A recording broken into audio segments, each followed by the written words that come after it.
Okay, good morning, Nevada. Welcome and thanks for joining us this morning for the newest edition of the Community Coffee. We're excited to have you join us as usual. We have some special guests here we'll be speaking with this morning. And as usual, if you have questions, make sure to put them in the feed, particularly on the City of Nevada feed is the one we'll most be watching, but we'll try to watch for your comments anywhere else this might be playing as well. So thanks for joining. Maybe we'll go around and have everybody introduce themselves. And we'll kind of go from there. So we'll start with Barb. Hi, I'm Barb Mittman. I represent Ward 1 on the City Council. We'll go over to Luke. Luke Spence, City Council Ward number 2. Lucy. Hi, Lucy Martin, Story County Auditor and Commissioner of Elections. And Josh. Sergeant Josh Cizmadia, Police Sergeant. Yeah, so we have a couple topics we'll be hitting on this morning, and then we'll go to other topics of city business that you have questions on as well if we have time. So a couple of them we'll be talking about. So before we get too far into this, I do want to tease that we have a new development and communications specialist hired. I think folks will be excited to meet this individual. So before we bring this person in, they'll be joining us in a few minutes. Go ahead, click share on your feeds, get more folks in here. We want to have a good group here watching when we make that official announcement here in a few minutes. So in a few minutes, we'll go ahead and do that. So make sure you're sharing it to get more folks to join us. We'll also be talking about, it's very timely here, late spring, early summer for nuisance abatement. So I know as elected officials, and Luke and Barb can probably vouch for this. I don't know if I've ever been to a live community coffee at farm grounds without talking about nuisance abatements. I was thinking about last night. I think it's like, besides maybe streets, I don't know if there's another topic that comes up every single week. So we thought we'd bring in the expert here. And so that's why we have Sergeant Cizmadia to talk about that and answer questions. And then, as you may have noticed, we have a big election here coming up, and things are a little bit different with the pandemic. And so we asked our Story County Auditor, Lucy Martin, to come on, talk about what may be different for voters this time around and what changes may have been made. So some good timely topics. So with that, we will go ahead, keep clicking share, but we'll go ahead and bring in our new communications specialist so that folks can say hello and meet the individual.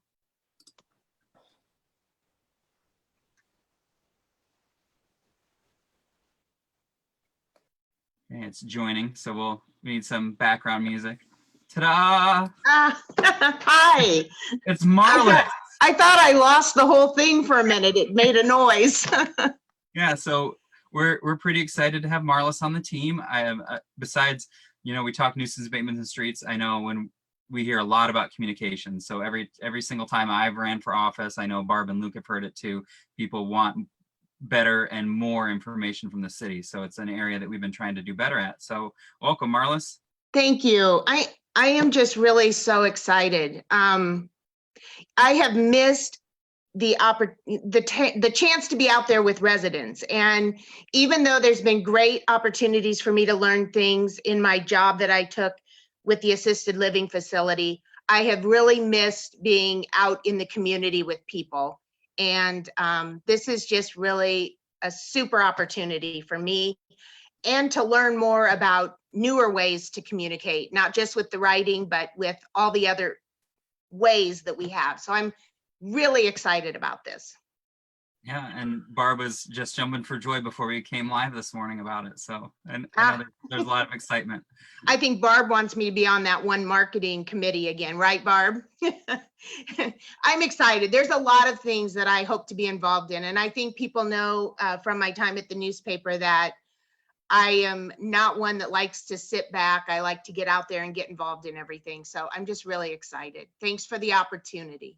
Yeah, so what types of things are you excited about maybe trying out? What ideas do you have? Well, first of all, I need the mayor to give me a really good lesson on how to set up all these Zoom things.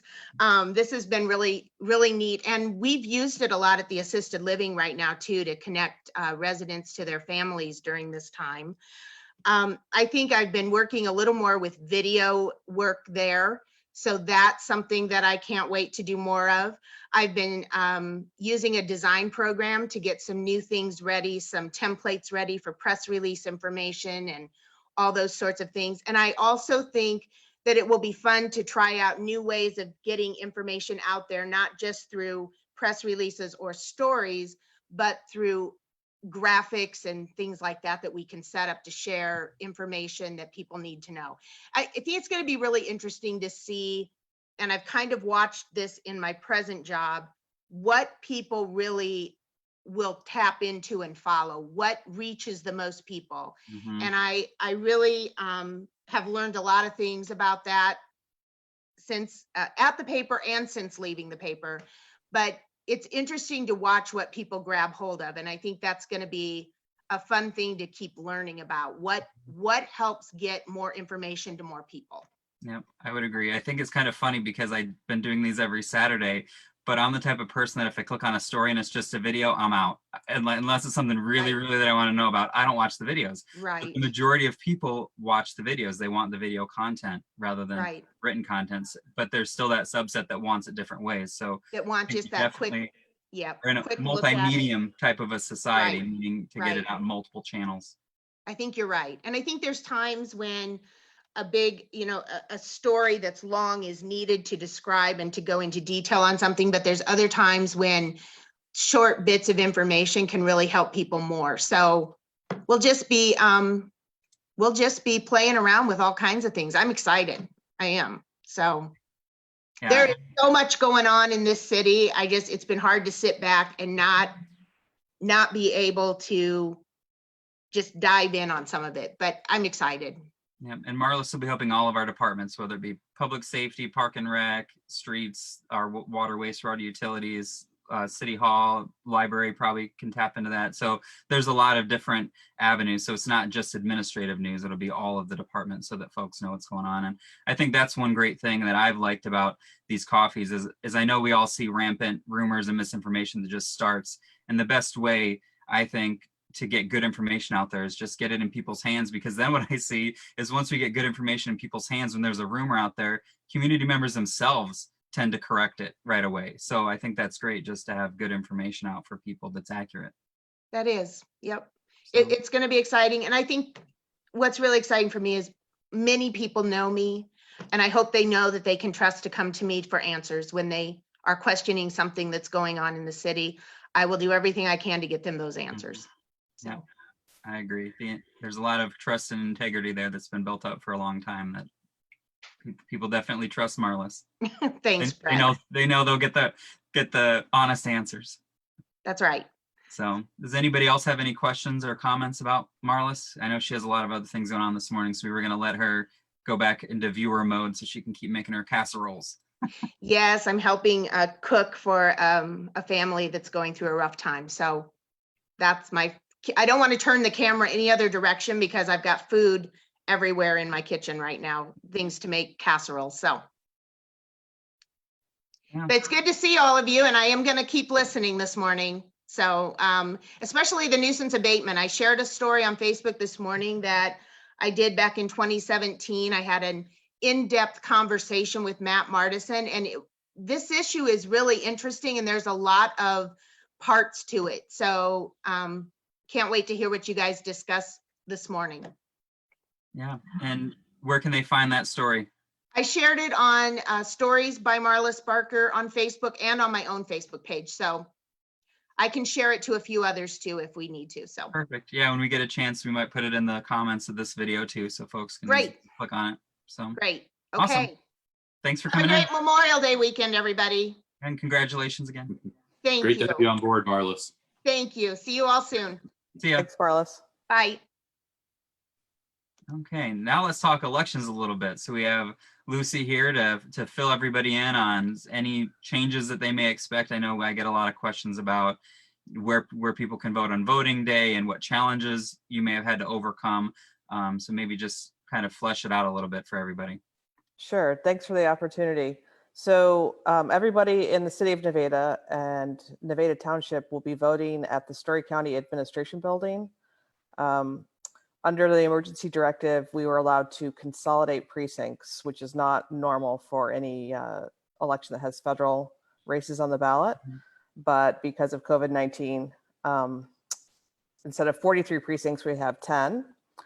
And so if you live in the city of Nevada and you know where the administration building is, the old courthouse. 6th Street is torn up, as everybody knows, but polls will be open from 7 a.m. to 9 p.m. on June 2nd, which is Election Day. We have had a record number of absentee ballots requests submitted for this election, almost 13,000, which compared to the 2018 primary, I think we counted 1,200 absentee ballots, and not all of those went out in the mail. So it looks really different from any election we have. Our election officials will have protective gear. They have surgical masks, they have face shields, they have gloves, they have sanitizer, they have alcohol wipes for our machines. Voters will be given a pen. It's a one-time use pen, so it's theirs to keep. They can use that to sign their paperwork, to fill out their ballot, or if they use the touch screen, it's actually a pressure screen, so you can use it as a stylus. We're not really sure what to expect on Election Day because the absentee balloting has been so outside of anything we've ever seen before, but we're prepared for that. And if anyone has questions, call the auditor's office. We're close to the public, but we are there from 8 to 4:30 Monday through Friday. And statutorily, we're open next Saturday from 8 to 4 for in-person absentee voting. And that's also taking place in the lobby of the administration building there. I know some people from Nevada have voted. I think Ricardo Martinez voted one of the first days. So we haven't had too much traffic. So I've seen all the names. So I'm like, okay, people from Nevada know what's happening. So Very good. And I've seen the Secretary of State put out info about needing poll watchers and things like that, or poll workers, I mean. Do we still have a need for poll workers in Story County, or are we pretty set there? we're pretty set. Some people have dropped out subsequently to saying they would work. I think some people felt they were okay to work, but family members probably thought that they were at risk. The average age of our poll worker is about 72 years age, so they are in the high risk, which is why we have so much protective gear for them. We are also will be enforcing 6-foot social distancing at the polling place, and we just hope everybody complies with what we ask them to do. Again, maybe we'll have light turnout, maybe we'll have regular turnout. I don't know what to expect because everything right now looks nothing like what we've done in a primary election before. Yeah.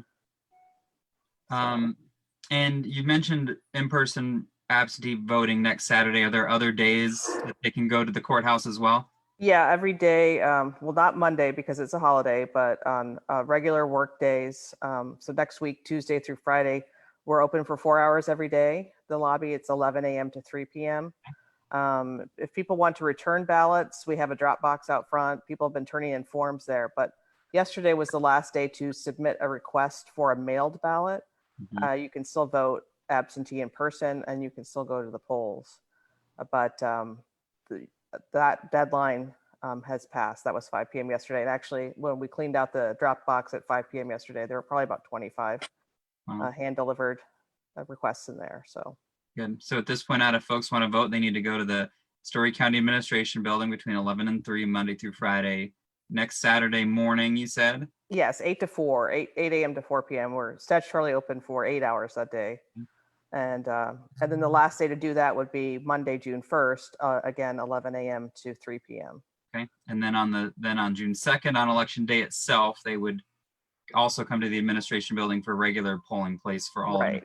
And that's not a usual polling place. When we decided this in March, I didn't know if I would be down to maybe just county buildings. So I wanted to be sure that I had as much control over the site as possible. So it's actually probably a good thing with 6th Street being torn up. We can support that polling place a lot more easily being in the building ourselves. So well, that definitely makes sense. And so I've been trying to get the word out that just if folks go to their regular polling place, that's not where they're going to go. So right, we will have and I don't want signs. them to be We caught will have up. signs posted at all the places where we normally vote to tell people where to go. We do expect voter confusion. Anytime you change something, people will invariably end up at the wrong place, and it's unfortunate, but it happens. So anybody should call our office 382-7210, or they can go to our website, storycounty.iowa.gov, and then /elections and find information. And please call us. We're there from 8 to 4:30 on work days. Very good. So Luke, Barb, do you have any election related things you want to bring up? I had a full list of questions, and it's like Brett's looking right over my shoulder. He answered. Well, we do have a question in the chat here, Lucy. Okay. It says, do you know offhand what overall primary turnout was in the county last time? We're probably usually, I think last time we had about 13% turnout. In 2018, we had a little more interest in the primary than we usually do. Actually, the midterm primary in a gubernatorial cycle is usually a higher turnout than the presidential because we have caucus in Iowa. And just so people know, we didn't leave something off your ballot, but the president is not a race that shows up on a primary ballot because we have caucus. So in 2016, I think the overall turnout was 4,776 people. And now we're at almost 13,000 absentee ballots. Now, not all of those ballots will be returned, but we're already well over what we would normally do in a presidential primary year. Oh, that's very good. And that's one thing that I try to stress with people too. I'm glad to see more interest in the primary, more voting in the primary, because inevitably you hear as general election comes around that people complain about the choices, but yet, like you said, 13% of people participate in the primary, which actually determines the choices in the general election. So I think It's great that people want to see change on their general election ballot. They need to get out and cast these votes. Agreed. And I'm really grateful that the Secretary of State sent an absentee ballot request to all active voters. And that included no parties, which is actually the greatest percentage of registered voters in Story County are no parties. So a lot of people are participating in primaries for the first time. And we've answered a lot of questions about why they have to choose a party and what's on the ballot. So just continue to ask those questions. We're happy to answer them. Very good. And that's exciting for me. I'm hoping one of the silver linings out of this, other than people learning how to Zoom and other things like that, is that people learn the importance and the ease of voting in primaries. And we see that boosted after this perpetually. Yeah. So, yeah. Awesome. Well, I think, does that cover everything with elections people wanted to chat about, or anything you want to leave us with, Lucy? Just if you received an absentee ballot and you don't want to vote it, or you do want to go to the polls, please don't throw it away. You can either write spoiled on it and mail it back. You can write spoiled on it and put it in the drop box, or you can spoil it at your polling place on election day. But if you show up and you've been been sent an absentee ballot and you don't have that to surrender, you have to vote a provisional ballot. Mm-hmm. So we always say, like, treat it like it's $100 bill. Don't throw it in the garbage, like return it. We have to account for all those ballots. So if you have any questions, give us a call or email us. Yeah, thank you. Yeah, and that's a really good point. That's one question I asked Secretary of State Paul Pate was, if somebody got an absentee ballot and then they go, hey, I didn't get it mailed in time, or I want to go vote in person, they need to take that with them to the polling place. Right. They can return the voted ballot to the drop box up to 9 p.m. on election day by hand. Okay. If you mail it, it has to be postmarked on June 1st. But yeah, if you do want to go to the polls, you decided you didn't want that absentee ballot, please take it with you to your polling place, and then you'll have to surrender that and be given a polling place ballot to vote. Very good. We appreciate all your hard work. We know it's been an unusual time to get all these logistics figured out, and I'm sure it hasn't been easy. Yeah, we're all looking forward to June 3rd for sure in my office. I bet. Awesome. Well, we appreciate you coming on. You're welcome to stick around for the rest of the discussion, or if you have I think I want to hear about the nuisance abatements. That sounds. There you go. Awesome. Okay. So, nuisance abatements. We'll go ahead and totally shift directions here. But like I said at the beginning when we started, in case you missed that, I don't think we've had an in-person community coffee since we started doing that a couple years ago without somebody talking about nuisance abatements. We get questions about it, and it's definitely something that people have a lot of questions about for lots of reasons. And I think there's several different aspects of it. We get everything from, why is this in effect, to people that absolutely have problems with properties in their neighborhoods and don't understand why it doesn't move as fast as they want it to move. So with that, we have Sergeant Cizmadia here to talk a little bit about the program, what they're doing, and answer any questions people may have. So if you have questions about nuisance abatements, go ahead and put them in the chat now. So Josh, we'll hand it over to you. Okay, so as of right now, we have 45 active nuisance abatements that have been identified as violations per the city ordinance. And we've done we've tried to experiment each year how to make it easier for the police department to recognize them, identify them, follow up on them. The difficult part is, the easy part is identifying them.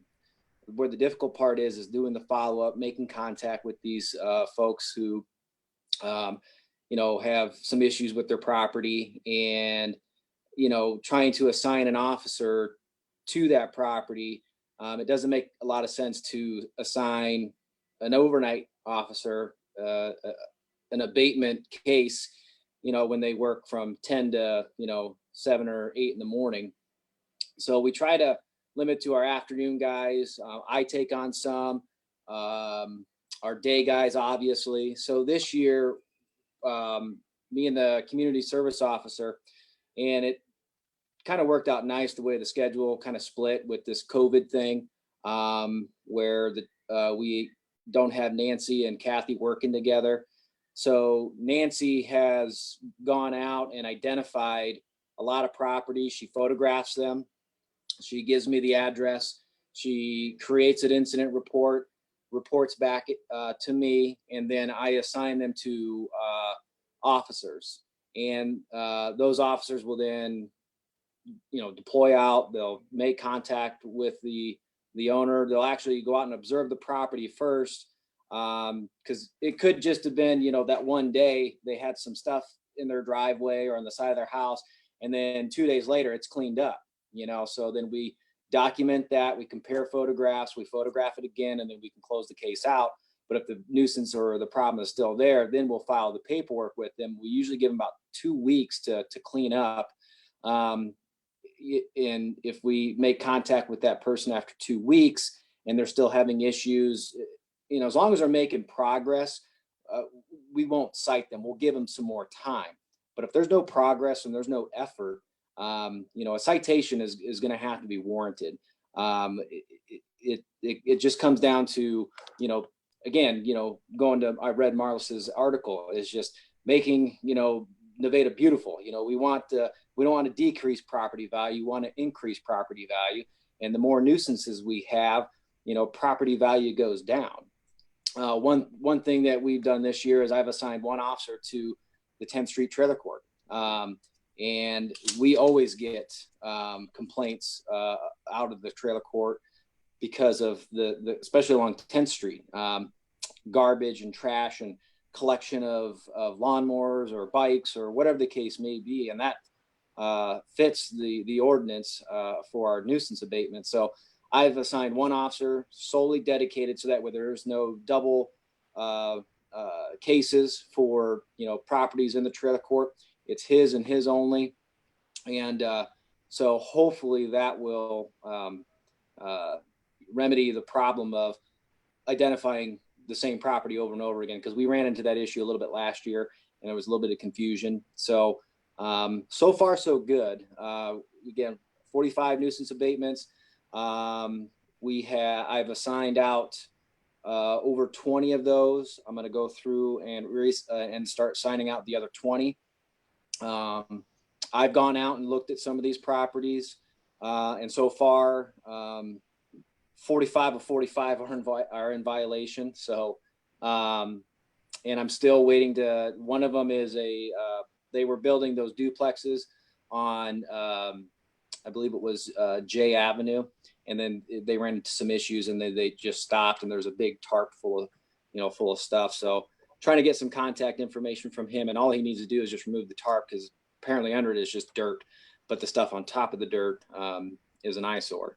So and some of it is that simple, you know, just, you know, some yard bags or, you know, some stuff in the driveway or stacked up tires along the side of the house.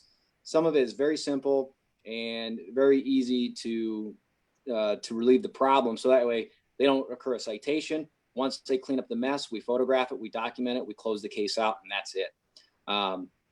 So, have we issued citations before? Absolutely. And have we issued more than one citation to somebody more than once? Absolutely. So, I mean, we're not afraid to enforce this. We don't want to, because it is costly, but we do have to get the point across that, hey, this isn't acceptable. Very good. And yeah, and that's one thing too. I know personally, it's a fine balance because you absolutely have to protect and respect private property rights. And so one question I had is, and I know you guys are very good about working with property owners, being educational, helping them work through the process. So out of out of the cases that are open when we get a complaint, how many of those do you think are resolved cooperatively, and how many of those do you think end up being fines or other sorts of actions? I'd say 90% are resolved without a citation. I can go back and I can look on how many citations we issued last year. It'll take me a little bit, but I can definitely pull that report. And I just saw a comment on here regarding the property on J Avenue. So to answer the question for Jane is, I've been in contact with Sean Cole to try to get the property owner's name, because apparently he lives out in either Maxwell or Colo. And once I get his contact information, give him a call, let him know of the violation and to get it cleaned up, see what his response is, and then just kind of go from there. Very good. Another question is in there from Rebecca is, what kinds of things qualify as a nuisance per the code? So big ones are just, clutter, build up in the driveway along the side of the house, pallets, tires. Sometimes people have, deconstructed some landscaping or a retaining wall, and they just stack it up along the side of the house. Unregistered vehicles in the driveway or the yard.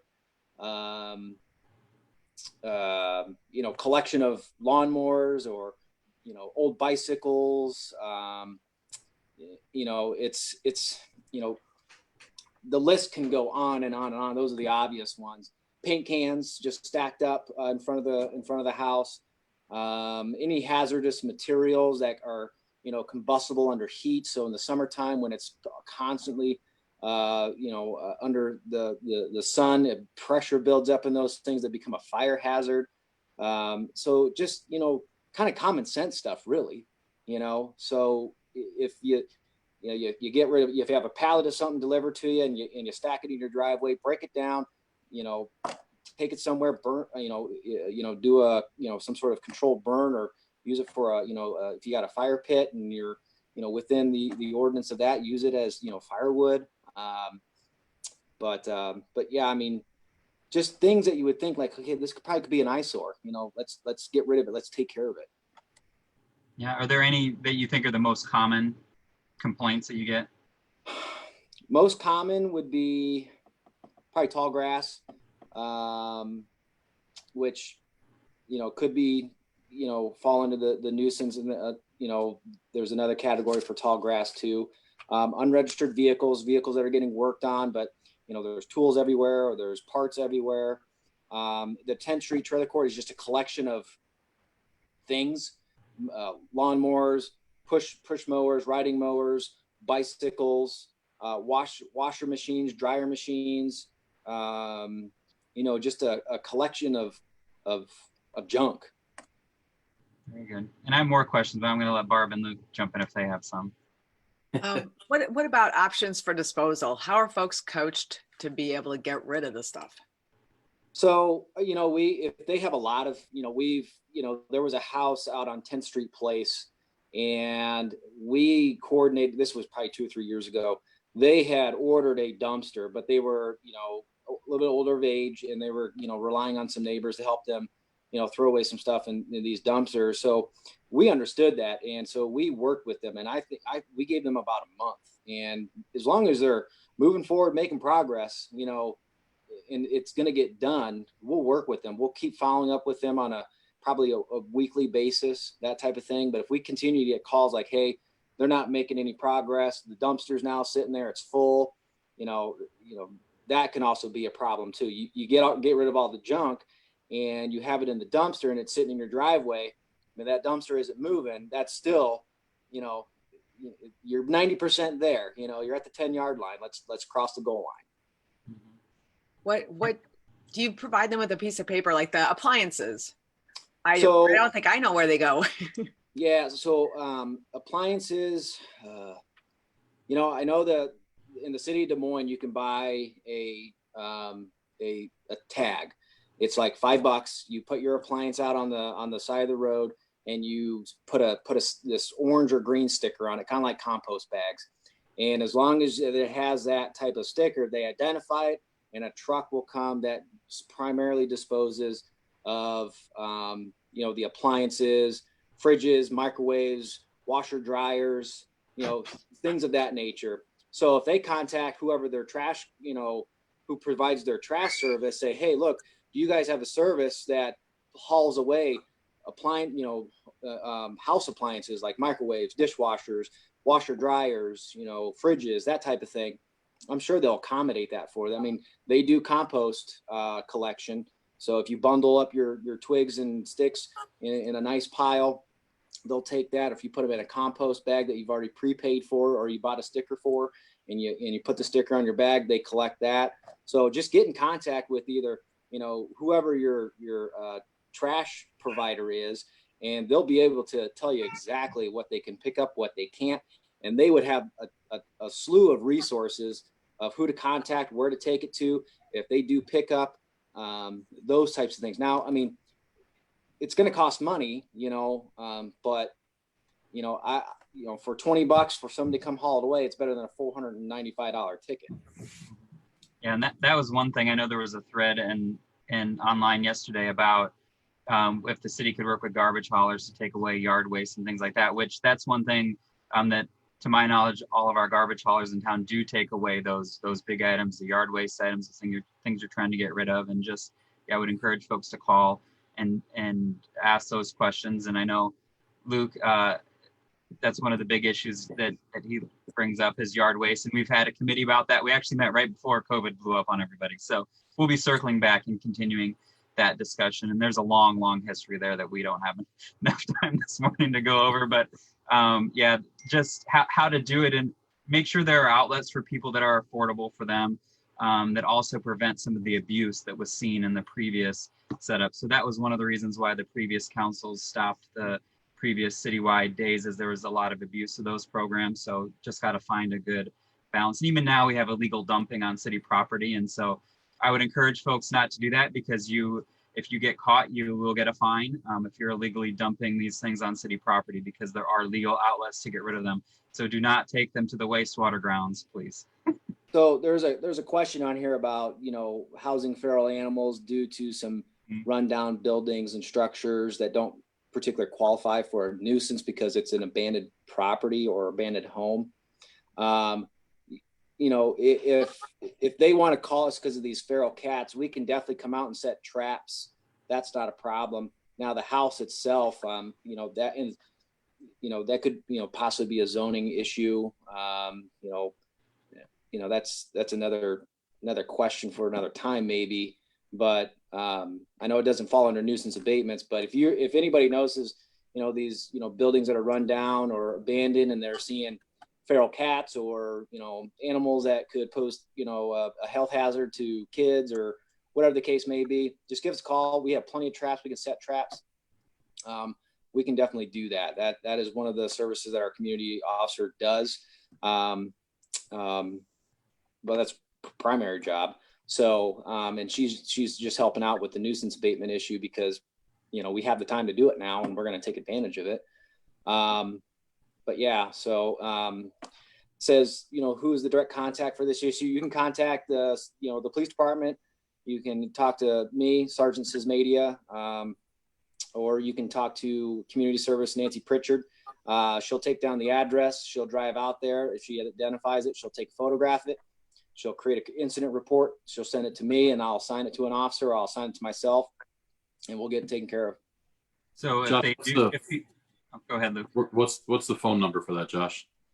51, you can call the non-emergent number, which will send you to our Story County Dispatch, which is 515-382-459 or 4305. Yeah, 4305. Or you can call the PD directly. We may or may not be here. Again, it's just kind of a weird time now. Kathy's not here most of the week, and we may not have an officer in the police department at the time. He can be out patrolling. I may be out patrolling with him. But the PD number is 515-382-4593. Now, if you don't get an answer, my extension is 601, and you can leave a message there. I check them daily. I may regret this because I'm probably gonna have a full mailbox, but it is what it is. But no, I understand the concept of the nuisance abatement, and especially with the amount of projects that we got going on with Nevada, with downtown, and trying to bring in housing, trying to bring in, new industry and retail, those types of things. People aren't going to want to come to a community where, they don't do anything about trash. Mm-hmm. Hey, Josh, on the tall grass and just the unkept yard standpoint, do we, and this kind of goes off what Barb was asking, do we have a list of lawn care providers or even just high school kids who have a lawnmower that we can hand out to those property owners as a kind of help both them get their yard done? And yeah, I mean, we can come up and we can create a list. That shouldn't take too long. I know Melton has a lawn service, but last time I talked to him, he was kind of getting out of it. He just moving on to another chapter in his life. I think he still does a few properties. But yeah, I can definitely, me and Nancy can kind of get together. We can come up with a list of landscape and companies that cut grass or just do lawn maintenance, that type of thing.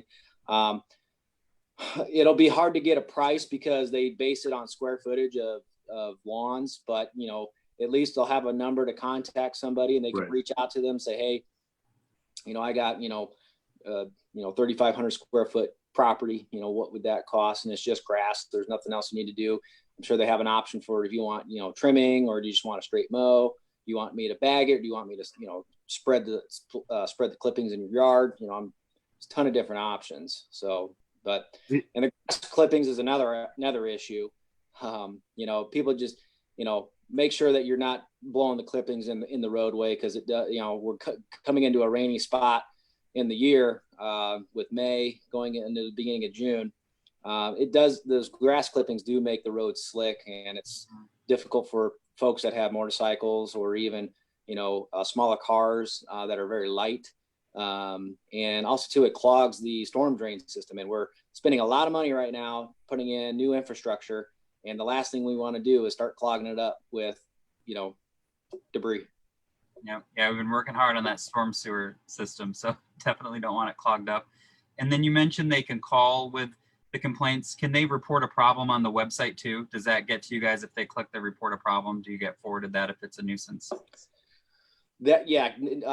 Kathy usually monitors those, and so if it comes up as primary concern is a nuisance abatement or nuisance problem, I'll talk to her and she'll just forward that to me to my email, and we'll get somebody out there to check it out. And if we need to create an incident report, we will.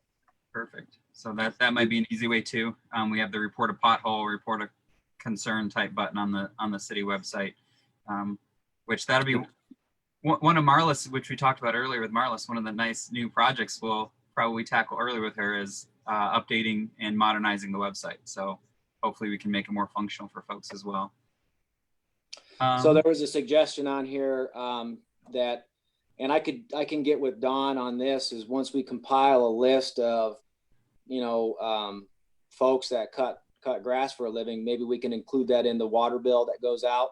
Mm-hmm. I only know that that reaches only a short list of people in the community, but at least it's something, and they can, word of mouth is the best thing, so maybe that's an idea, or put it in the newsletter, and along with the water bill.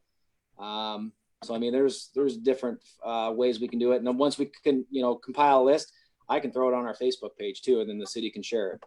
Sure. And as you're going through that, and that was one of my questions too, and I see that people in the chat have been talking about it. Do you run into people who just don't have the ability to take care of some of those nuisances, and how do we help manage that, or get the word out to volunteers maybe, or do you run into a lot of those cases, or do most people have the resources and just maybe, life is busy and then maybe they don't have the time at the moment, but then when they focus on it, can do it? Yeah, I mean, for the folks that we run into that have either health issues or, age is an issue. A lot of times, we suggest reaching out to the family. I know in one instance, a couple years ago, I think it was a house on I Avenue that we had. It wasn't me directly; it was another officer, but they reached out to a family member. It was a son or a daughter, I couldn't remember, but we made it aware to them that this person was having some health issues, and they are aware of the problem. They just couldn't physically do it. So that family member was able to get a hold of some of their friends and came up with a trailer and had it done in a Saturday. So that one was just some bricks that I think came from some landscaping or a patio that was, poured new concrete or something along those lines. It was just brick that was just, eroding and decaying on the side of the house, which can cause foundation issues. And then you got, other problems, you got stuff stacked around the foundation of your house. It attracts water. It lowers the, the soil on your foundation. You get a hole, and that's where water wants to go. So, I mean, not only are we trying to make, the neighborhood nice, but we don't want to destroy your property because of some bricks that are, stacked up and weighing on the soil around your house. Yeah, no, I think that's definitely one concern, is you don't want folks to get fined if they have a physical or a financial barrier that they're incapable of getting across. Yeah, and the financial stuff, man, I really, I don't know, that's a difficult one because, the city doesn't have, a program to where, there's grant money available for, cleanup, and we don't have, not to my knowledge, unless something has changed, where we have a citywide, cleanup to where you take a weekend in the summer and people just set out, unwanted material, and, somebody comes around and picks it up. You know what I mean? Yeah. And so I mean, that might solve a lot of the problems, but again, there's logistics that you got to figure out, money you got to figure out, what qualifies, because you don't want hazardous material going in it. Because I mean, the second you tell people to do that, I mean, everything in the kitchen sink is going to go out there. So there's just, it's just a step-by-step process, and it's a difficult, issue, but there's ways to solve it. Yeah, and I know some of the problems they had, which was before I was around, where they would drive around, as people would save a whole year's worth of garbage and plop that down, or they'd put things down after it was over, and they'd have to do multiple sweeps through town after all the volunteers were gone because people kept putting stuff out after it was over. And so there were problems, but you're never going to have a 100% perfect solution. But yeah. I think the best thing you can do, really, because I mean, is contact whoever your trash provider is. Say, hey, this is what I have. Can you dispose of it for me? And what are the steps I need to do so that way you can dispose of it for me? And if you can't, do you know who can? Yeah, exactly. Okay, Luke or Barb, anything that you guys have, and then we can keep monitoring the chat here too. I think that some of what I hear is the difference between a nuisance and an abandoned structure. And I don't know, Josh, are you able to speak to the difference between those two and maybe the processes? Yeah, I mean, so we like this abandoned property on J Avenue, there's an owner to it. So we just need to reach out to say, hey, who is the owner to that? Or who was the last person to own this property, which can be, a beacon search, or I can go to Story County and, pull up at the county assessor's website and say, okay, who's the last person to pay tax on this property, and reach out to that person and say, hey, what's going on with the property? Who owns it now? What's going on with it? And these are the problems that we're identifying with it. And if those problems aren't fixed, these are, the consequences. And as far as the abandoned, dilapidated properties go, that's definitely an issue that we know is out there. When Matt Martison came in 2017, he actually did his interview presentation on, and I forget the terminology for some reason, I can't think of the word, but where you have those abandoned properties and the city eventually basically turns them over and clears out the property and then resells it to then be redeveloped. So that's the process. He did a lot in his previous community.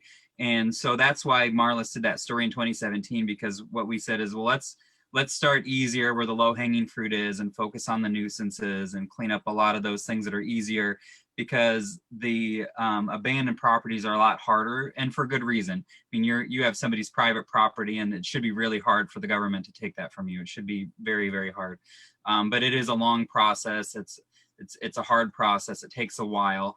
And so and I don't know, if we had any, and you might know, Josh, in phasing, or I know Rick's listening too, he can chime in. If we have any of those that are in process of those abandoned properties. I know Matt was starting to get into some of those before he left, but I don't know where any of that was left before he departed. Yeah, I don't know where those processes are. I wasn't part of those conversations, so I don't know. Maybe Director Martinez knows. Have any information about any properties that are going through the process that Matt Martison had talked about? I know he was initiating on several pieces of property, but he was kind of taking control of those and working with Sean Cole. But and normally those would fall under Sean Cole's jurisdiction. But again, we barely just got started in that, and I don't think there was anything that had moved forward on that. There are some of these properties here in town, and unless they're in the main right-of-way or someone says something, it's easy for us to miss them, especially if someone's cutting the grass. But it's a long process. It's a very time-consuming process, but it is effective and it can work. Matt had talked to me about several success stories he's had when in his previous position. So I think it's something that we can look ahead on and start working on. It's probably not going to be something in the next few weeks, but I think we can take a look at that and move forward with that. Yeah, and that's something that I know he and Sean and the interns worked to put together the program, and that took quite a while just to put together the program to be used. So I'm sure that'll be something that our new city administrator will be taxed with, making sure that continues, because we know it's a problem. So Marlys had a question about folks that are, maybe reseeding or had some, landscape work done, and they're waiting for their grass to grow a certain length.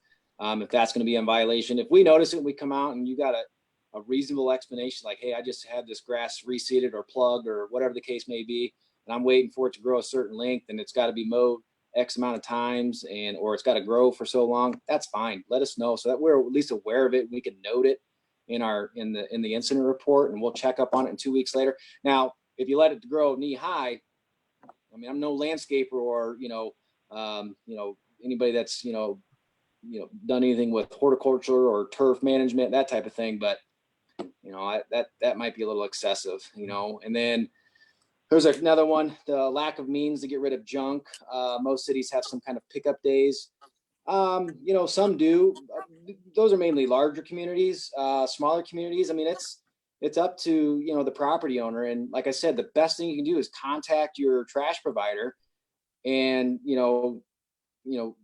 ask, like, hey, do you get rid of this stuff? If you don't, who does? And they'll have a plethora of information for you. When I moved down to Des Moines, I didn't know I could set out my old dishwasher and put a orange sticker that I bought at Lowe's for $5, and they'll come and haul my dishwasher away for me.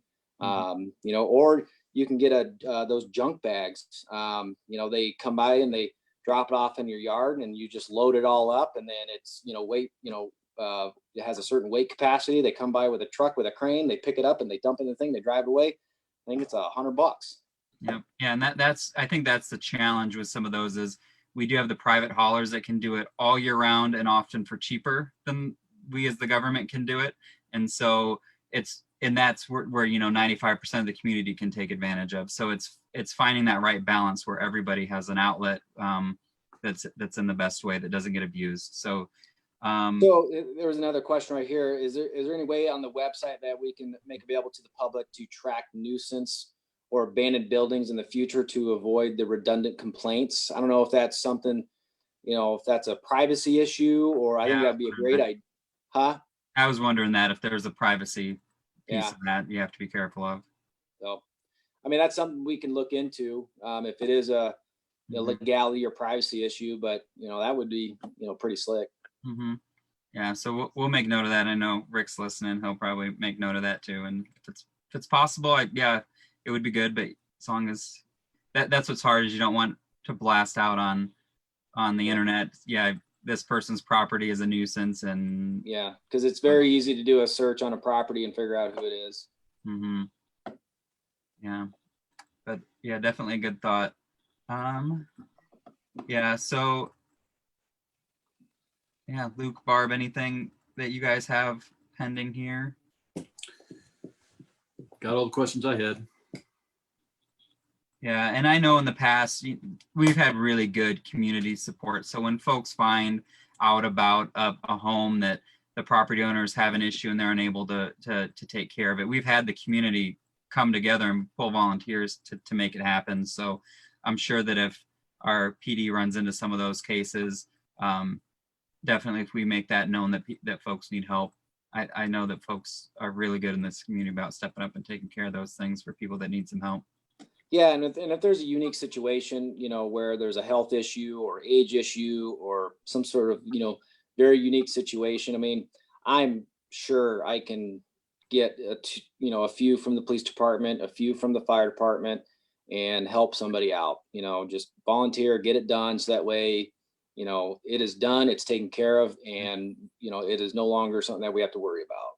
Yeah. And I would say too, if folks see something in the nuisance code that you want to see it changed, there's ways for that too. You can speak to the council. There's ordinance change processes. So if there's something in there that you don't feel is appropriate or you want change, there's outlets for that too. So. Okay, I'm not seeing any more questions. If you do have a question, hurry up and get it in there before we sign off and we'll make sure to answer it. Or if you have questions about another topic you want us to hit on real quick before we sign off here in a couple minutes, definitely throw that in the chat as well. Just on a side note too, you don't have to identify yourself. If you're making a complaint, you can call in anonymous and say, hey, I noticed a property. We don't technically need a reporting person to draw up an incident report. We can just do anonymous. That's fine. Because sometimes that can cause tension between neighbors if they're constantly complaining about something in this other person's yard, and then they want to call in, but they fear the retaliation because they think they need to give a name and all that information. They don't. They can call in anonymous and leave a message. That's fine.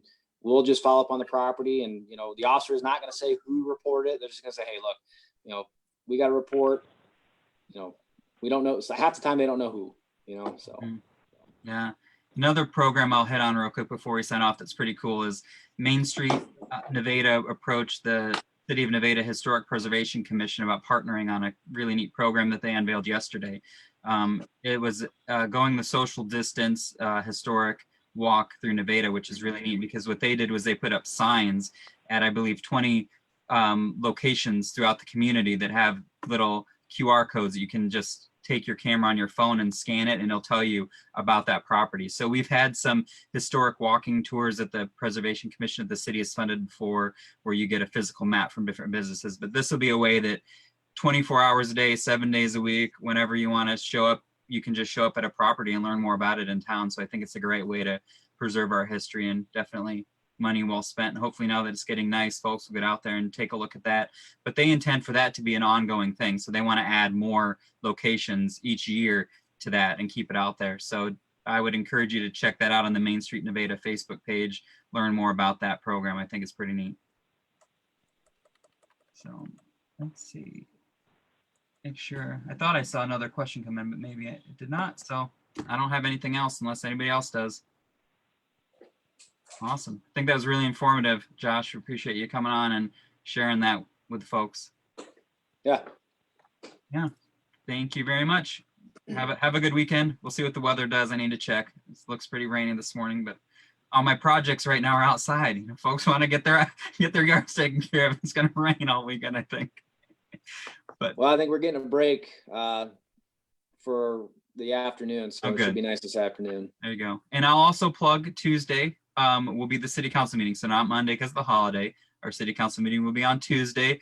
The community will be able to log in on Zoom that we've been using, and we'll see when we meet back in the chambers. But at least next week we'll be on Zoom again. So definitely you can go to the city website, get the Zoom login info, check out the agenda and all that stuff. But yeah, it's been pretty good that you can just log in on Zoom and watch our council meetings. So it makes for good viewing, right, Luke? Yeah, something like that.